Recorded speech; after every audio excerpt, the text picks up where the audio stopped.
বাইরে বৃষ্টি হচ্ছে, বৃষ্টির দিন খিচুড়ি আর ইলিশ মাছ ভাজা খেতে ইচ্ছে করলো। ছোট ইলিশ মাছ এনেছে। আমি মাছটাকে এভাবে আস্তে আস্তে করে কেটে নিয়েছি।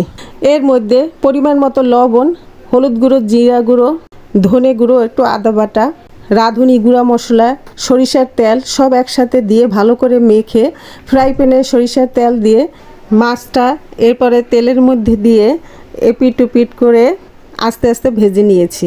এভাবে ইলিশ মাছ ভাজা খিচুড়ির সাথে খেতে দারুণ লাগে।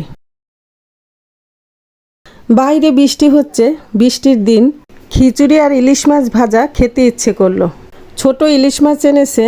আমি মাছটাকে এভাবে আস্তে আস্তে করে কেটে নিয়েছি।